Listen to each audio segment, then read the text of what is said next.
Bonjour, je m'appelle Jenna et vous écoutez Nos Voix Trans.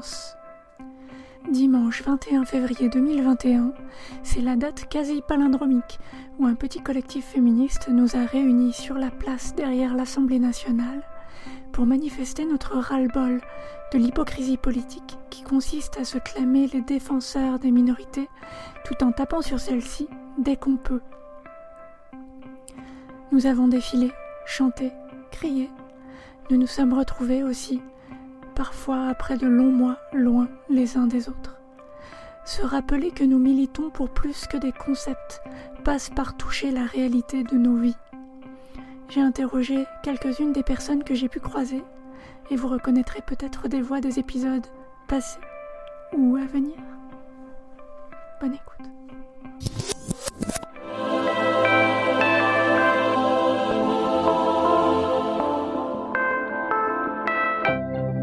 Bonjour Jill. Bonjour Jenna.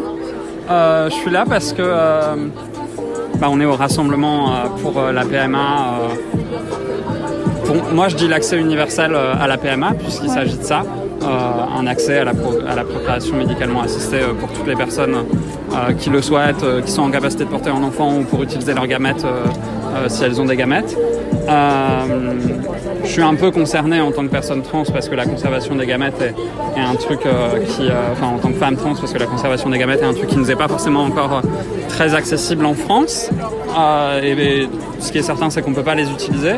Et puis par ailleurs, j'ai pas mal bossé sur ce projet de loi dans le sens où je suis membre de la France Insoumise. Et une grande partie des amendements qui permettent pour que le projet de loi aille plus loin s'ouvre aux personnes trans, pour qu'on ait la repas, pour que la stimulation ovarienne, qui est un truc très invasif, soit plus quelque chose de systématique, pour toutes les questions de mutilation intersexe et d'opérations non consenties qui sont aussi dans le projet de loi bioéthique, même si ça ne concerne pas directement la PMA.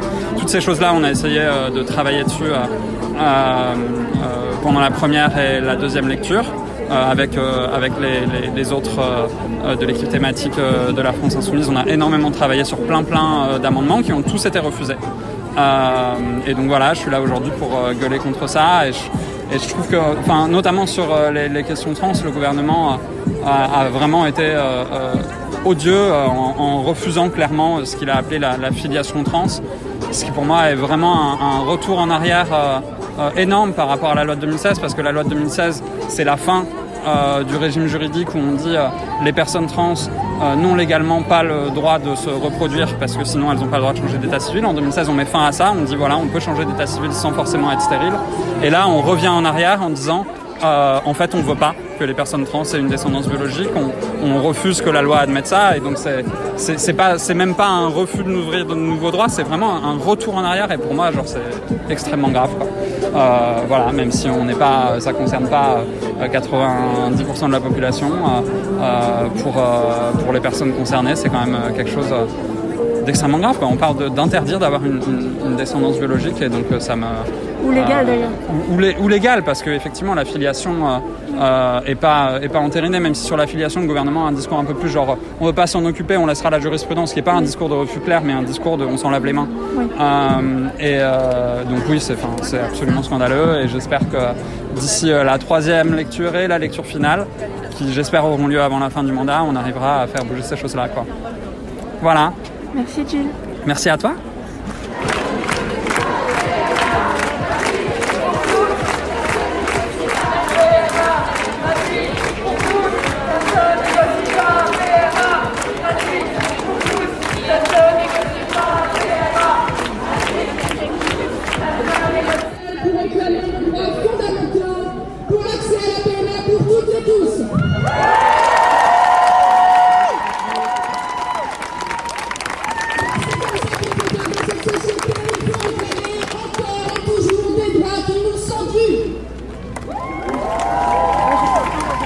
J'aimerais saluer celles et ceux qui se battent depuis des années pour toutes les générations de militantes et militantes. Merci à vous pour toute votre détermination dans ce combat.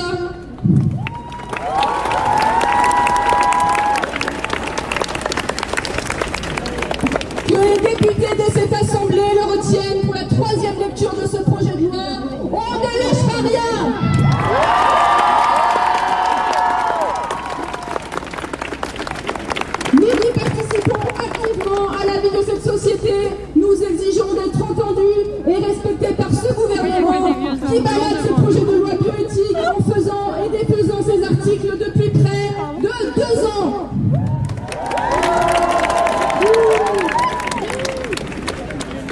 Nos vies, nos amours, nos corps, nos familles ne sont pas des sujets de société dont on fait pas entre politiciens réactionnaires. Le Sénat a officialisé son retournement de veste en rejetant l'article 1 portant sur l'extension de la PMA aux couples de femmes et aux femmes seules. Après l'exclusion des personnes trans, de quelle PMA pour toutes parle-t-on? Nous ne voulons pas de cette PMA au rabais qui redorerait le nom d'un progressiste, déjà bien écaillé du gouvernement sur le dos des femmes, des lesbiennes et des gouilles, des personnes trans et intersexes. Nous ne voulons plus de ces auditions d'experts autoproclamés, de cette kyrielle d'amendements et de débats lesbophobes, sexistes et transphobes, de ces drapeaux rouges et verts achetés les week-ends au service du maintien d'un ordre familial morbide. Nous, personnes racisées, demandons un meilleur accès à la PMA. Sans parler du centre méditerranéen, l'accès à la PMA est complexifié en raison de la pénurie de gamètes des personnes racisées avec un temps d'attente multiplié par 4 par rapport aux personnes blanches. Cette situation alarmante est connue des acteurs et des actrices de la santé publique. Cependant, rien n'est mis en place pour y remédier.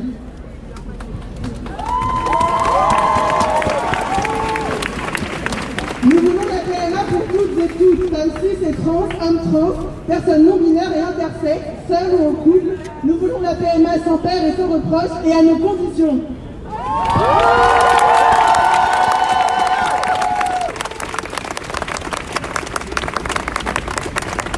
Nous exigeons que les PMA pour les femmes seules ou les couples de femmes soient remboursés dans les mêmes conditions que celles des couples hétérosexuels. Une vraie réforme de la filiation pour la sécuriser dès la naissance de l'enfant ou un élargissement du droit commun aux couples de lesbiennes en matière de filiation. Dans tous les cas, nous nous opposons à l'établissement d'un régime juridique spécifique et discriminant pour les couples lesbiens. Que la conservation des gamètes devienne un droit réel pour tous et toutes, que la loi actuellement débattue autorise les femmes et les hommes trans à utiliser les leurs dans le cadre d'une PMA et que les hommes trans puissent porter un enfant conçu via une PMA. D'avoir recours à la méthode ROPA, réception de l'ovule de la ou le partenaire, écartée par l'Assemblée nationale parce qu'elle dérange nos opposants, rassurer que la conception biologique reste l'apanage des hétérosexuels et parce qu'elle souligne crûment la nécessité d'une réforme de la filiation. Je sais les violences et discriminations grossophobes dans les parcours PMA. Une représentation des personnes racisées dans les supports de sensibilisation et d'information pour encourager aux autres. L'abolition du racisme systémique et institutionnel dans le corps médical.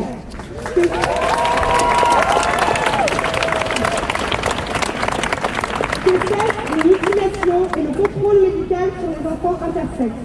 Merci beaucoup.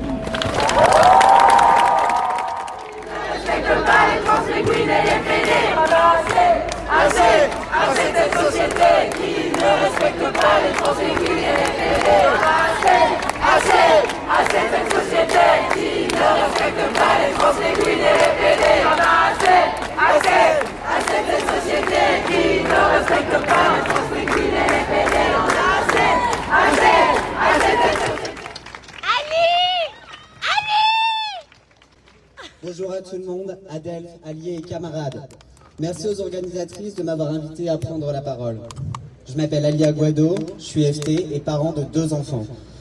La première est née d'une PMA dans le cadre du couple que je formais avec mon ex-compagne alors que je n'avais pas changé d'état civil. À l'époque, le mariage des couples de même sexe n'était pas instauré. Il aurait pu être une façon d'accéder à la parentalité légale à travers l'adoption.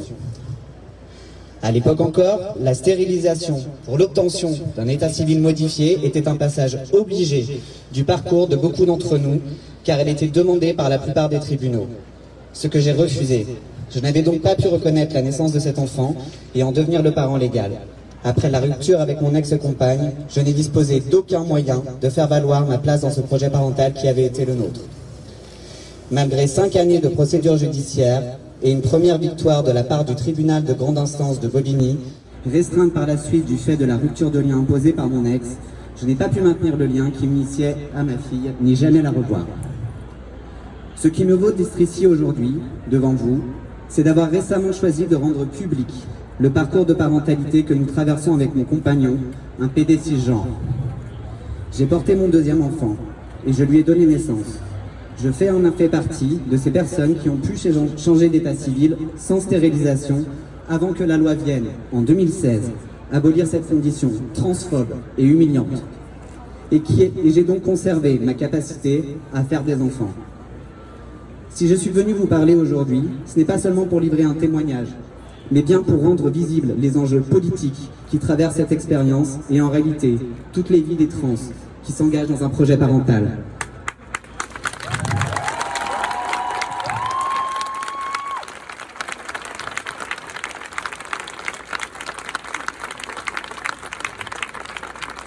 En septembre 2019, lors du débat du projet de la loi bioéthique à l'Assemblée nationale, Agnès Buzyn, alors ministre des Solidarités et de la Santé, déclarait « Si une femme devient un homme à l'état civil et fait un enfant, cela aboutira à ce qu'un homme à l'état civil devienne mère. Ce serait compliqué. » Qu'Agnès Buzyn se rassure, les hommes trans ayant changé d'état civil ne veulent pas être les mères de leurs enfants.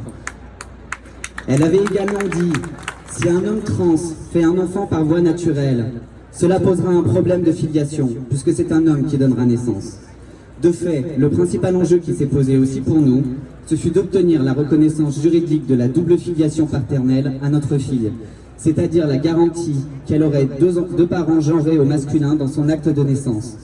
Dans un couple d'hommes, même quand l'un donne naissance à l'enfant, ce n'est pas envisageable pour l'État, puisque le Code civil ne prévoit pas qu'un enfant puisse avoir deux parents de même sexe à la naissance.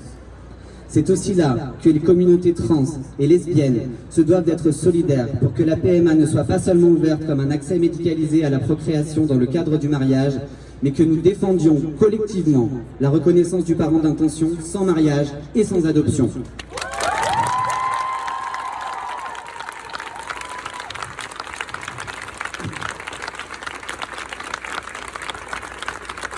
Notre projet parental est venu bousculer le cadre juridique actuel de la filiation et illustrer un point laissé aveugle de la loi de 2016 qui a réformé la procédure de changement d'état civil. Les enjeux de parentalité des trans. Il éclaire également un angle mort de la réforme de la loi de bioéthique en cours, un angle laissé volontairement mort, l'ouverture de la PMA aux trans et les enjeux de filiation qui y sont liés. Notre chance a été de rencontrer, avant la naissance de notre enfant, et de provoquer cette rencontre entre les magistrats, dont le seul objectif a été de sécuriser en même temps la double filiation de notre enfant et la paternité de chacun de nous deux. Ils y sont parvenus, nous y sommes parvenus.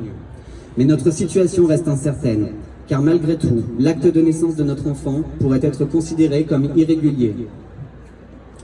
Dans le silence de la loi, c'est l'insécurité juridique de nos familles qui est entretenue.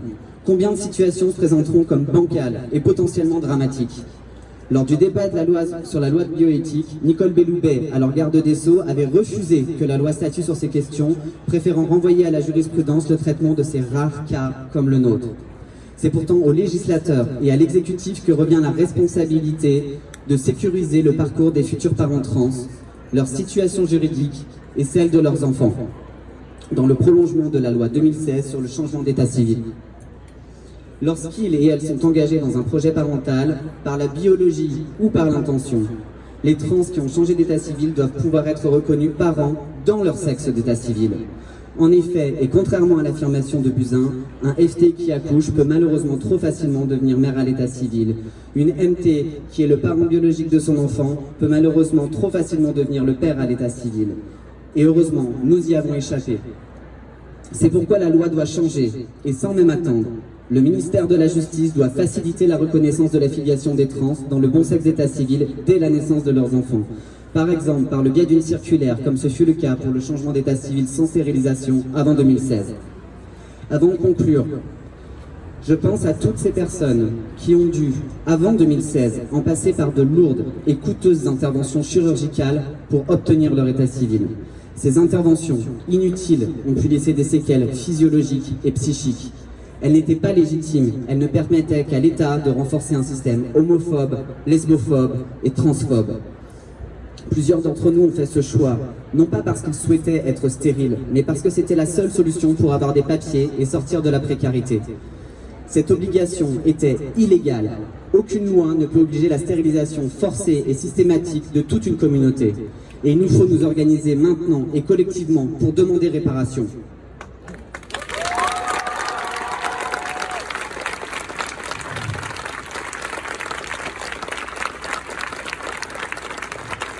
À court terme, la loi de bioéthique doit permettre aux trans de conserver leurs gamètes avant d'entamer nos transitions médicamenteuses et chirurgicales. Pour finir, je voudrais partager avec vous l'horizon d'une transformation radicale, radicalement concrète, en ce qu'elle permettrait de simplifier la vie de bien des individus. L'abolition du sexe à l'état civil, d'abord, qui fera de nous toutes des êtres humains avant d'être des hommes ou des femmes, et des parents avant d'être des mères ou des pères.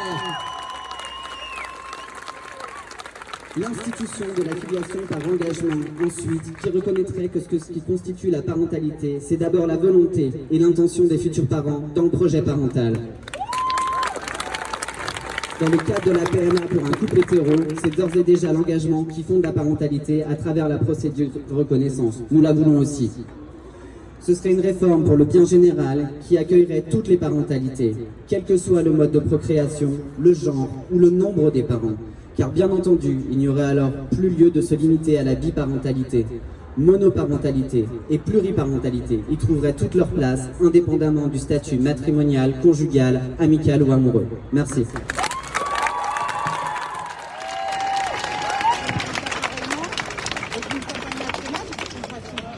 Bonjour à tous, donc moi je m'appelle Ezra et je participe au collectif Les Mains Paillettes. On est des personnes queer sourdes signantes. Donc nous on se bat pour une visibilité de la communauté sourde signante. Et donc aujourd'hui au sujet de la PMA, bien entendu les sourdes gwyn, trans, non-binaires aussi ont envie de se battre pour cette cause, pour qu'on ait enfin une égalité dans nos droits. Alors quand on réfléchit, on nous dit que ici on est dans le pays des droits de l'homme. Ah bon, ok. Ou peut-être que les politiques n'écoutent qu'une partie de certains hommes, mais nous on continuera à se battre jusqu'au bout. On lâchera vraiment pas. Aussi, je voulais dire une petite parenthèse, merci à l'organisation d'avoir pris en charge l'interprétation en langue des signes pour qu'on puisse être à l'égal de vous tous, parce que nous on considère que savoir égale pouvoir, et donc si on ne sait pas on ne pourra pas se battre. Donc il faut vraiment la présence des interprètes en langue des signes, et j'espère que ça continuera comme ça lors de prochains événements. Merci. On va appeler Génacelle, fondatrice de Nos Voix Trans.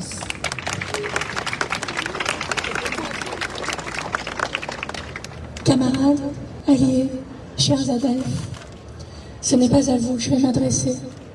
Si vous êtes ici, c'est que vous êtes déjà motivés. Je voudrais parler à la représentation nationale. Mesdames et messieurs les parlementaires, et statistiquement, les députés ou sénateurs non-binaires qui n'ont pas osé sortir du placard, nous avons essayé de faire appel à votre humanité pour que vous reconnaissiez la nôtre. Je ne dirais pas que c'est un échec, mais pour l'instant, ça n'a pas marché. Alors je voudrais essayer par la logique. Vous vouliez prouver que les privilèges n'existent pas. Messieurs les sénateurs, vous avez littéralement privilégié la PMA des hommes morts sur la PMA des femmes vivantes.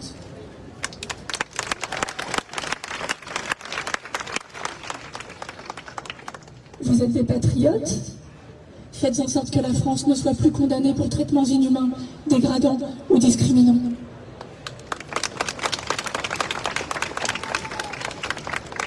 Vous êtes élus pour protéger vos intérêts. Vous n'y perdrez rien. Laissez-nous faire des enfants.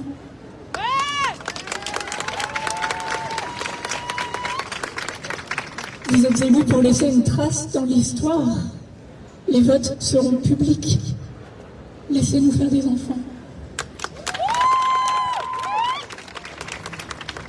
Vous êtes pro-vie, nous aussi, laissez-nous faire des enfants.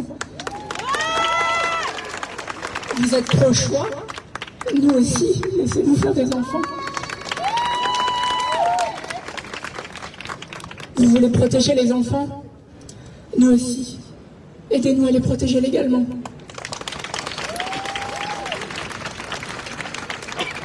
Vous avez peur pour les enfants, nous aussi. Interdisez les mutilations infantiles et les traitements non consentis.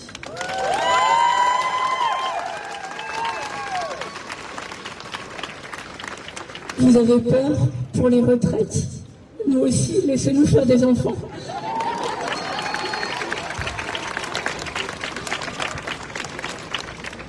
Vous déplorez la baisse du taux de natalité? Laissez-nous faire des enfants.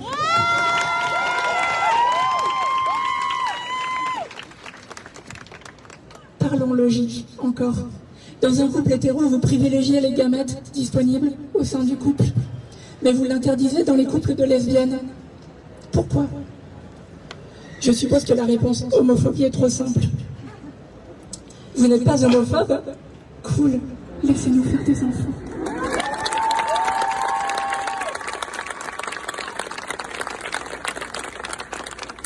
Je ne suis pas là pour poser des questions pièges. Parlons votre langage, je vais citer Légifrance. Le Code de la santé publique indique que toute personne dont la prise en charge médicale est susceptible d'altérer la fertilité peut bénéficier de la conservation de ses gamètes en vue d'une PMA. Et ça, c'est la loi actuelle.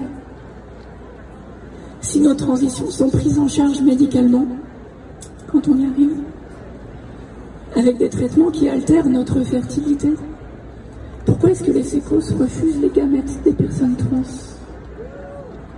Et pourquoi est-ce qu'on nous refuse la PMA? Et si j'ai un enfant, pourquoi est-ce que la loi m'interdit de la reconnaître à la naissance? Et pourquoi est-ce que je devrais l'adopter?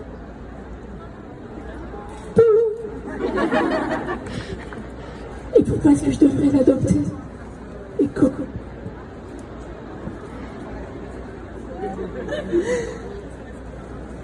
Je suppose que la réponse transphobie est trop simple. Vous n'êtes pas transphobe? Prouvez-le, laissez-nous faire des enfants.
En 2013, certaines d'entre vous disaient « Bien sûr que non, le mariage n'est pas interdit aux homosexuels, il suffit de se marier avec une personne de l'autre sexe. »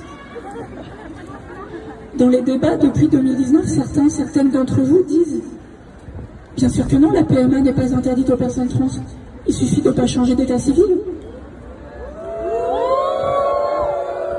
Ou encore « Bien sûr que non, la PMA n'est pas interdite aux lesbiennes.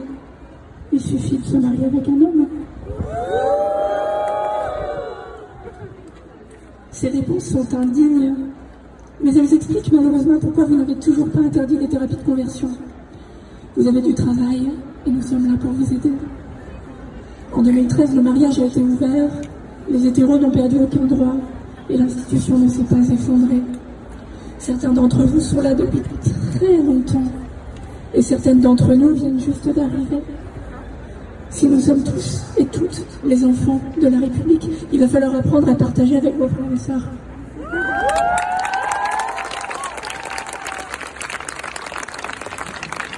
L'amour des parents ne se divise pas, il se multiplie. Et bien les droits c'est pareil.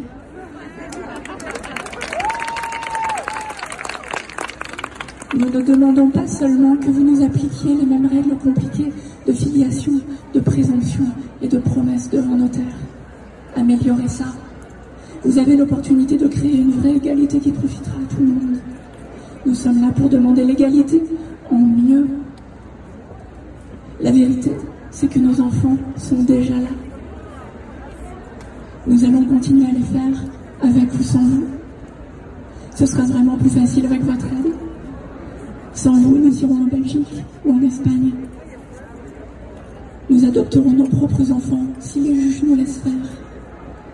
Nos enfants ne seront pas protégés par la loi. Ils ne pourront pas hériter de leurs grands-parents. Nos enfants grandiront plus précaires. Et nous leur expliquerons pourquoi. Et les prochaines générations vont être vraiment vénères.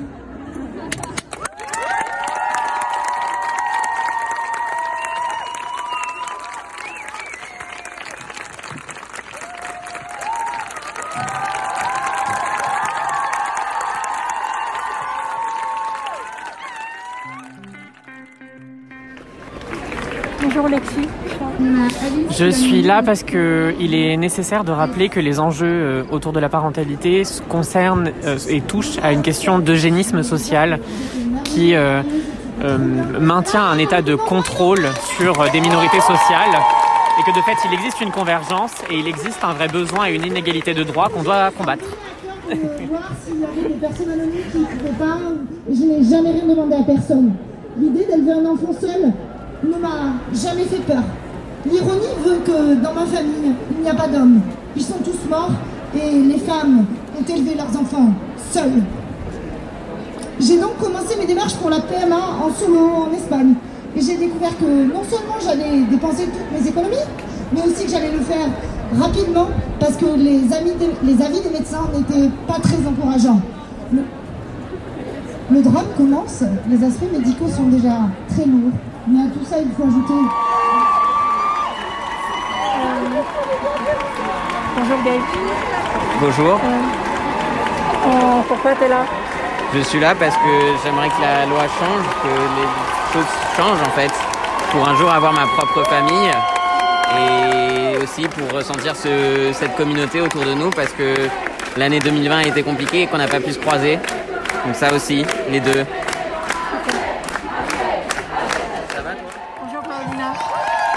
Je suis là parce que je suis une femme trans et que récemment j'ai fait la préservation des gamètes, mais je ne peux pas les utiliser si je change d'état civil et si je change de prénom. Et j'aimerais avoir des enfants un jour, et pour l'instant c'est pas trop possible en France. Même si j'ai au moins la conservation des gamètes, je peux pas les utiliser, j'ai pas la garantie de l'utilité, au moins pas en France. Pareil. Bon courage avec ça. Merci beaucoup, j'espère que ça va changer. Bonjour Sacha. Bonjour. Moi je suis venu en solidarité avec les femmes cis, les hommes trans, les femmes trans qui comptent avoir des enfants de l'avenir. Et parmi mes amis trans, il y en a plusieurs qui ont déposé des gamètes à l'hôpital Tenon, de notre hôpital, mais elles savent qu'elles ne peuvent pas les utiliser pour l'instant en France. Et si elles veulent les utiliser dans l'avenir, elles doivent compter sur le changement de législation ou elles doivent compter sur le fait d'avoir une somme considérable d'argent pour retirer ces gamètes, aller dans un autre pays européen et pouvoir les utiliser. Donc moi je trouve cette situation inacceptable et je suis juste solidaire avec elles et eux et je pense qu'il est temps que cette loi passe. Ça fait déjà, je sais pas, plus de 10 ans qu'il y a des promesses de la faire passer, etc. Et je sais que le gouvernement de Hollande a reculé vachement sur cette réforme à cause de la manif pour tous. Et je pense que Macron et son parti, ils achètent juste du temps et ils n'ont pas vraiment de réelle intention de la faire passer. Et même la version qu'ils voulaient faire passer, elle est transphobe parce qu'elle exclut des femmes trans et des hommes trans du projet de loi. Donc ouais, je trouve cette situation politique ignoble, même si ce n'est pas ma première priorité politique, je trouve quand même que c'est très important et en disant que on n'a pas encore cette loi, ce droit en fait à reproduire pour les personnes trans, pour les personnes homosexuelles, qui doivent avoir les mêmes droits que les personnes cis, les personnes hétérosexuelles, etc. Voilà, c'est pour ça que je suis là. Merci beaucoup Sacha. De rien. Bonjour Barbara. Bonjour. On me dit que tu as conservé des gamètes récemment. Oui, c'est ça, je les ai fait il y a une semaine. Ça s'est bien passé? Oui, d'une certaine manière. C'était un petit peu gênant et moi je l'ai vécu un peu comme un trauma. Parce que même si j'étais conscient de tout ce qui m'arrivait, ça m'a un peu ramené à la réalité. Donc ça m'a vraiment fait un choc. Mais après, ça s'est bien passé et j'ai trouvé que le centre du 20e m'a bien accueilli. C'était à l'hôpital dans le 20e, à Tenon, et j'ai bien été accueilli. Donc au moins, je suis contente sur ce point-là. D'accord. T'en parles que si tu veux, mais qu'est-ce qui a été traumatique pour toi? Alors pour moi, en fait, ce qui a été traumatique, c'est de me dire clairement que si j'avais des relations avec autre qu'une femme cis, et si je changeais mon état civil, je n'aurais pas le droit, en fait. Donc ça m'a vraiment choqué. Donc voilà. Ça a été ça surtout. Même si je le savais déjà, le fait de l'entendre de la bouche des médecins, ça m'a ramené à la réalité et ça m'a un peu fait un choc. Merci Barbara. Je t'en prie, merci à toi. Bonjour Vénus. Bonjour. Pourquoi tu es là aujourd'hui? Je suis là parce qu'il y avait le rassemblement pour la PMA pour toutes. Donc je me suis dit que c'était un sujet assez important pour les personnes trans et pour les femmes lesbiennes en général. T'as envie de faire des enfants? Moi non, mais c'est pas une raison pour que je vienne pas aujourd'hui. Je sais que je me bats pour que ce soit accessible à toutes et à tous. Et je pense que tant que ce sera pas le cas, je serai encore là, quoi. Merci beaucoup. De rien. Merci Jill, Ali, Lexi, Gabe, Paulina, Sacha, Barbara et Vénus d'avoir participé à cet épisode spécial, et merci à Alice, Pia et toute l'équipe qui a si bien organisé cet événement de dernière minute. N'oubliez pas de partager cet épisode et tous les autres autour de vous. Mettez des likes, des étoiles et des pouces là où vous pouvez. Tout ça aidera à la visibilité et l'acceptation de nos voix trans, une oreille à la fois. Vous êtes digne d'attention. Si vous pensez être seul au monde, que tout le monde s'en fout ou personne ne comprend, il y a une communauté prête à vous soutenir et qui n'attend que vous. N'ayez pas peur d'appeler à l'aide. Que ce soit ici ou ailleurs, continuez à écouter nos voix trans.